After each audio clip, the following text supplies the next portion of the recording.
Ladies and gentlemen, welcome to Martin's Movie Review. My name is GK. Today we're reviewing The Setup 2. The Setup 2 is written and directed by Chinaza Onuzo, who also directed Who's the Boss and wrote Up North and other bunch of movies.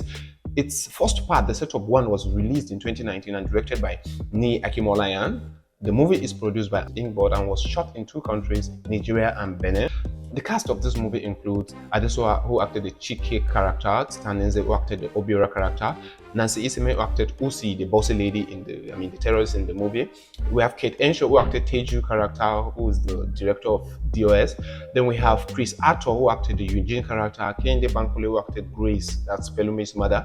Then we have Jimai, who acted Udem in this particular movie, the club owner. What to know about the movie is that it is 1 hour 50 minutes long, and the location was Nigeria and Benin. Its budget as of this hour is undisclosed and was released. The movie was released in 12th August 2022. The Setup 2 talks of the lead character Chike, who has to keep the family of her friend safe by doing the biddings of Usi and Teju. Now let's talk about the character to actor fit. That is character to actor fit.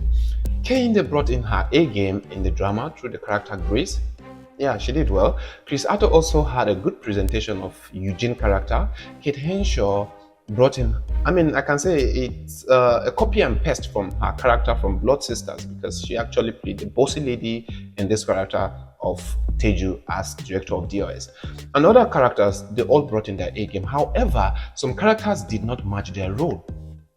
For instance, Adesoa taking up the lead character of Chike was a bit of a concern for me. To me, I don't know how you feel about the movie when you watch it, but it was a bit of concern for me because the lead character of Adesoa looks soft, playful, and the character also carried pride that does not interpret into meaningful actions, which do not just bring out the brave persona for a person with drug dealer past that the movie is trying to convey.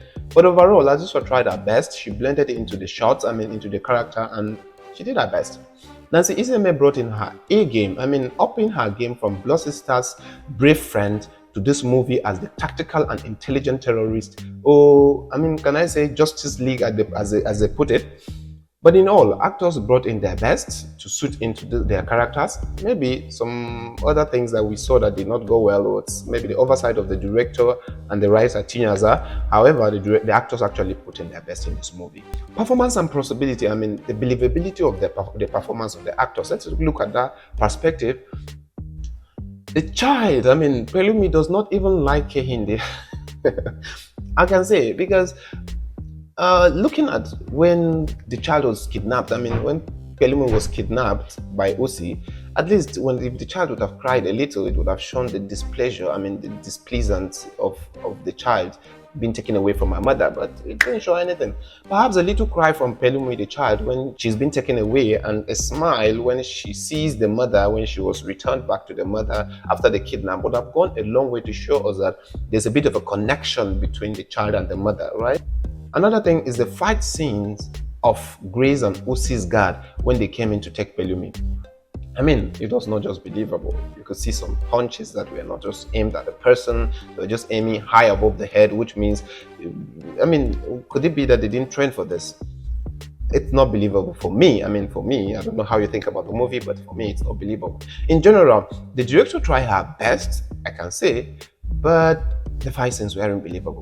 The kick sounds and the action matches the scene, but the performance wasn't plausible at all. So the kick sound from the sound engineer, I think it actually made sense, but then the appearance, the action itself didn't actually match. I enjoyed the slaps though, the slap in the movie, like the heavy slap Usi gave Madame at the prison ground. It actually sounded well, and if you look at it, it's believable. Like you could see Madame, that's acted by this lady, what's his name? Was it Tina Mba? Yeah, acted very well by Tina Mba. That slap really, really entered to the stage. It was like they slapped me from the outside of the movie. It was quite interesting to see that slap. They were good actions. They were good shaku actions, but then most of them weren't believable, right? That's what I can say about the actions. Again, scene plausibility. How believable were the scenes? Let's look at that particular perspective. Now, scene shots were good from the cinematography perspective. I mean, from the cinematographer, scene were good. However, the movie has some scenes that does not seem reasonable for some characters. I mean, character's position. For instance, the scene where Sean's arm dealer character is arrested. What I wonder is, how can an arms dealer have no guards with guns? That is not just believable. It's not just convincing at all. At least they should have brought in some people, I mean, some guards to have some guns. I mean, even if it's a pistol hidden in their own jackets, it would have gone a long way. But then I couldn't see something like that. I mean, for me, it doesn't just look believable. Also, the scene where Macintosh was robbed, for the kind of operation Macintosh was acclaimed to be carrying out in the scene for such personalities described in the movie, the character needed more guards and securities in his office and maybe outside. We needed to see more tactical ways of Chike taking Macintosh out of his office, not just going out to enter the van and drive off as if everyone is in consensus of what was happening, as if all the guards of Macintosh understood what was happening. I don't understand. The same goes to how Chike extracted Sean's character. Ken says, "These guys will soon start coming. I don't know. The question is, where were the guards before? Again, the opening scene. Can someone tell me whether Chike was hiding? I mean, what kind of spying is that? That you can openly be seen by the person you're spying on. Maybe in the car with the tinted glass would have been a better spy, but coming out like that, it wasn't a good spy, I can say. And maybe the director directed it like that because the idea was for Grace to see Chike, and maybe that's why they put it like that. But at least there should have been a more tactical way of Grace seeing Chike. I mean, for the kind of intelligence they pride Chike's character in this particular movie, we needed more tactical ways of things unveiling, right? One interesting aspect I try to look at is the cinematography, which I think from my own end, I find no faults in them because the camera movement was great. I mean, it was steady and the Steadicam operator did his whole best. Camera movement was steady and the follow-up shot by the Steadicam was stable, presented good cinematic view that you can take home. I mean, it was good. The Steadicam operator, Larry Array, and the cinematographer, John Dance, really, I think, did their best in this movie to give new angles of shots. It might be from me, I mean, maybe that's what I like to see. Let me know in the comment section below if you didn't like it, but then I just like the follow-up shots and some other shots that were done in that movie. Yeah. Lighting and wardrobe. Lighting was good. We can say that lighting was good. But wardrobe, I mean, does not just match some scenes, right? Like the character of Chike in Udem's bar where they fought. I mean, the kind of dressing they put on this character, to me, it doesn't really speak of that fierce personality. I mean, it should have been, it's something similar to what Usi had, right? It would have gone a long way. But this just looks like a club girl. I mean, a shower lady who is just trying to entice guys, right? That's what I see. The location, I mean, some locations were good, some weren't good. I mean, just like the DOS department interrogation room where they took Chike to, it didn't just look like an interrogation room. If you look at the surrounding, it didn't just look, if you look at the surrounding, it didn't just look well. And it's one of the things that I think in location didn't go well. But let me know in the comment section below if you think otherwise, right? Let's look at continuity. I could not find much of a problem with continuity. However, my eyes might have deceived me, so let me know in the comment section below the continuity faults you found and where you found them. The gunshot and the blood splatter in the VFX, I mean the VFX, the gunshot and the blood splatter is convincing, but there are some instances, I mean, like the wound where Uzi shot a guy does not just match the bullet of a pistol. You can see the wound was bigger than the bullet of a pistol, which does not just fit in. However, all gunshots were well VFXed. I mean, sounds and this blood were well corrected. All thanks to Antil Studios and the VFX artists Dolapo Adigun and Mary Claudia Mwaga, Eri Umoso, all did their best in this VFX. Sound and music. Sound harmonizes with the movie scenes and the actions, and suspense was built using the sounds too. I can say Kolade Morakinyo, the sound guy, did great with the sounds, right? Yeah, did great with the sounds. And music also. Music played in this movie depicted the right music in clubhouses at the time of the movie review. release. I know other musics like the lights go out during the credits. To me, it just sounded good. I don't know how you think. I don't know what you think about that, but to me, it just sounded good. Another thing I looked at was the storyline loopholes. One, first is that if Uzi and Macintosh are close as portrayed at the end of the movie, then no need ask Chike to rob Macintosh when Uzi can just get the package from Macintosh. Then there wouldn't have been a movie. I think in this point, 1 plus 1 is not just adding up to 2 for me, it's just giving me 5 because it doesn't just make sense for me. Secondly, why will Macintosh become afraid and give in to Chike's deal when he is an undercover agent as claimed in the movie? I don't know. Why will Macintosh give in to the request of Chike, blackmail of Chike when you're an undercover? 2 plus 2 is not giving me 4 at all. It's just giving me 8. I don't know why. So let me know if you think so too. Let me know your thoughts about this particular loophole I found. The theme of the movie. I can say the theme of the movie is referring to love and value. This is because, as portrayed in the movie, in the quest to protect your loved ones, you must accept and take up challenges that comes your way in order to protect your family and friends. And in this movie, Pelumi, Grace's daughter, became the bet for both Usi and Teju to use against Chike to do their own biddings. So Chike valuing Chike valuing Grace's daughter Pelumi made her go the extra mile to support and to protect Grace and her family. So it's about love and value. What are the lessons learned from this movie? The lesson I learned from this movie, from my own perspective, what I see is that you always have to be nimble and you need to trust no one.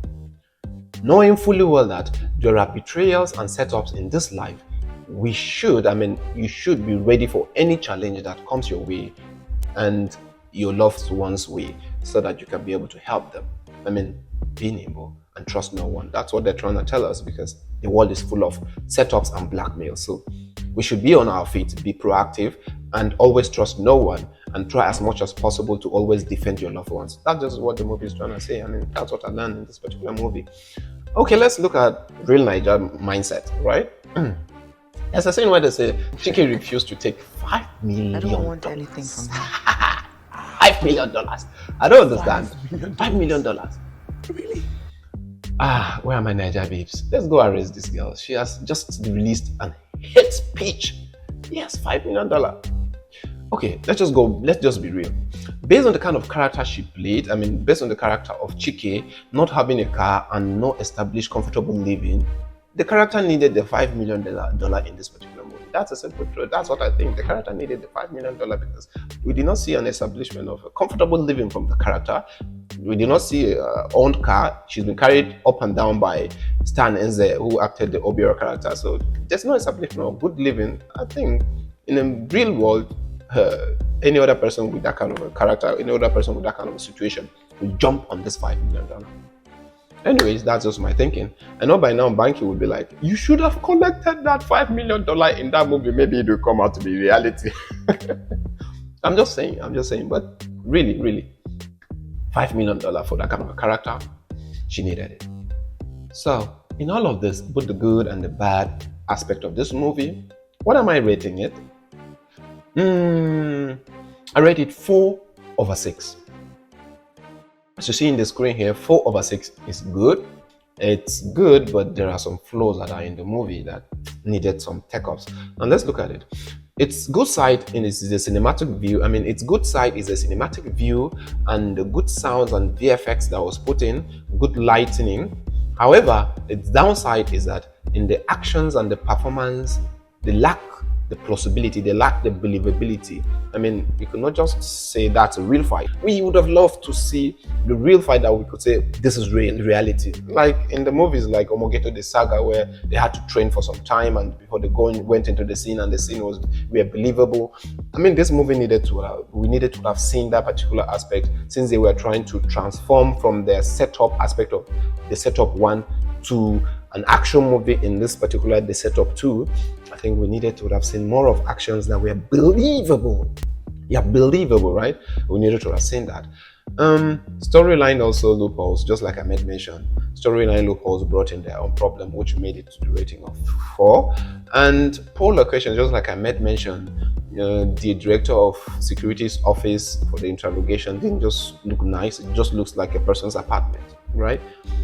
I don't know why that was, but then that is it. Does the movie need further parts? Yes, surely. The setup 3 should be on its way. That's because after showing us that Grace is back and alive, there's a big deal of drama and action to come.